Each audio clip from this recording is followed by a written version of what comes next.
मैं तो अपनी शुभकामना भी चंपाई बाबू को देता हूँ और कोशिश करूँगा कि जो गलतियाँ हेमंत सोरेन जी ने अपनी सरकार में किया उनको दोहराएंगे नहीं।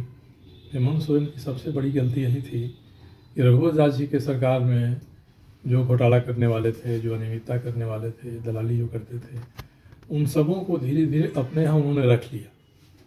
मैंने उनसे कहा भी था कि रघुवर दास जी की सरकार में राजबाला वर्मा इनको नियंत्रित करती थी और आपकी सरकार में ही खुद मुख्तार हो गए हैं, तो ये आप ही को नियंत्रित कर देंगे एक दिन। और वही हुआ। मैंने तो 3 बार उनको बताया था, समझाया था स्थिति क्या है, कम से कम क्या करिए आपके ऊपर है, और क्या नहीं करना चाहिए एक मुख्यमंत्री को, सरकार को, उसके बारे में मैंने 3 बार मिलकर हेमंत जी को बताया था। और मैंने भी कहा था कि आपसे मेरा बड़ी स्नेह रहता है, आप श्री शिबू सोरेन जी के पुत्र हैं, हम लोगों ने उनके साथ भी काम किया है, तो हम चाहेंगे कि आप युवा मुख्यमंत्री के नाते आप यशस्वी हुई, आपको यश मिले। मगर उन्होंने हम लोगों की बात को, सलाह को तवज्जो नहीं दिया, दरकिनार कर दिया।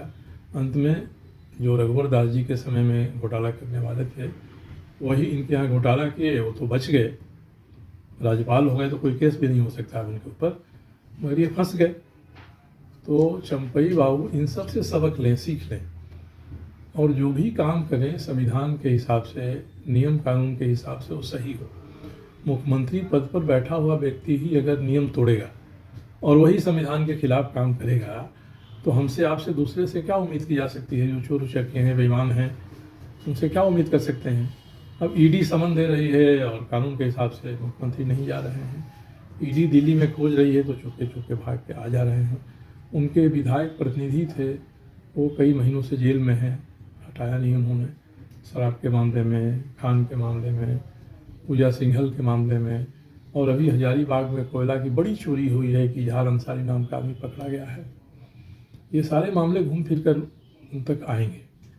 तो जो शासन प्रशासन ऐसा हो गया था कि आप किसी की शिकायत कहाँ करिए ये कोई जगह ही नहीं थी।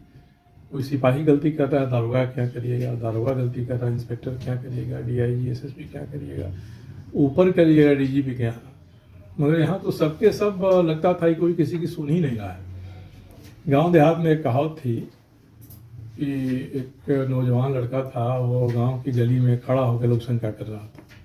कुछ बड़े बुजुर्ग थे, उन्होंने सोचा कि भाई इसका संस्कार बिगड़ रहा है, चलते हैं इसके बाप से कहते हैं कि भैया तो अपने बेटा को संभालो। तो जब उसके घर गए तो देखे कि वही काम बाप छप्पर पर खड़ा होकर कर रहा है। तो कहीं कोई शिकायत की गुंजाइश कहाँ करिएगा, ये खत्म हो गई थी, अराजकता हो गई थी। तो चंपई सोरेन जी इस सबको देखते हुए अगर चाहते हैं कि उनकी भी वही गति ना हो जो हेमंत जी की हुई है, तो संभल के काम करें, अच्छा काम करें, राज्य के हित में काम करें। अच्छा काम करेगा हम लोगों का सहयोग रहेगा, जो काम अच्छा नहीं होगा उस काम को खोल कर विरोध करेंगे।